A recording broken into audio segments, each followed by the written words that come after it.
Hi everyone. So guys, from this class we are practically starting to learn the JavaScript.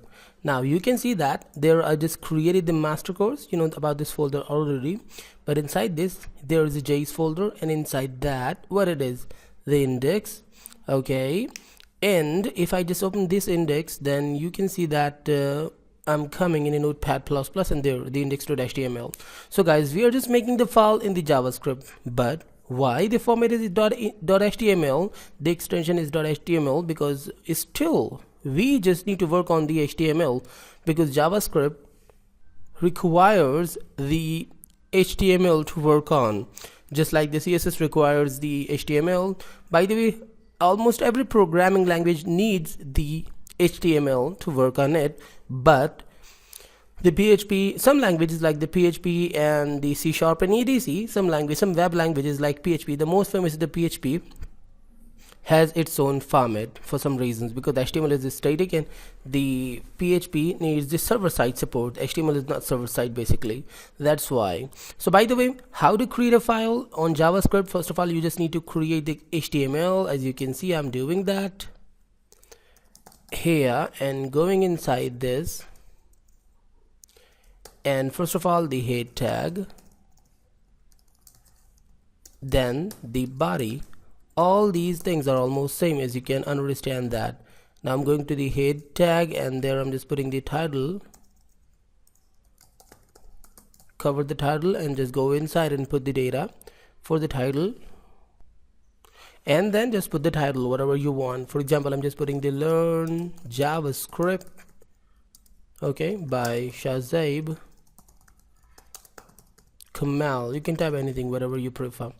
So now save and go to the browser to check that out, that this page is there or no. So I'm just going to the master course, and there the JS and the index, and double clicked there. Now you can see that Learn JavaScript by Shahzaib Kamal. That means this page is actually working. Now what more is required? Just for testing that the JavaScript is working in this file, we just need to use the script tag. What is the script tag and how to work it on? The script tag is a main tag to work on in JavaScript. You just cannot type JavaScript without the script tag. Script. This tag supports JavaScript.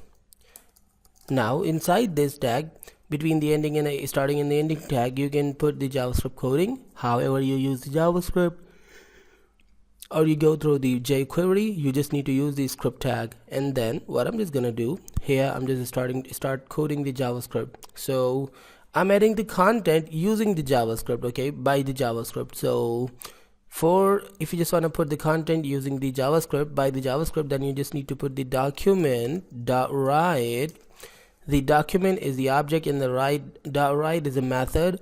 By the way, I'll just guide you about this, what it is basically. But right now I'm just adding the content. This paragraph is coming from the JavaScript. Now save and go back to the browser to check that out and refresh. Now you can see that this paragraph is coming from the JavaScript. That means it's working actually perfect. So what more we require? Something more I just want to clear you about the script tag, adding in a space, and we can add the type attribute as I'm adding, okay, and then we can type the text /JavaScript just for confirming. But you just don't need to forget that we are just working on the HTML5 version, okay. Now I'll use the HTML5 throughout this whole section, the HTML, the dark type HTML. And the specialty of the dark type HTML, the HTML5 version, we just don't need to use the type attributes, okay. So you can delete that. Now when you just type the simple script tag, the browser knows that you're talking about something like the JavaScript or the jQuery, because at the top you just cleared that this is HTML5, and this is a rule to HTML5 that don't need to use a type attribute inside the script. So this is going actually perfect. So I think it's done. You just understood that how we can simply work on the JavaScript. We can create the JavaScript's own extension by making the external JavaScript, but in some later classes we'll sure talk on that too. So guys, let me leave. We'll meet in the next class. Stay tuned and goodbye.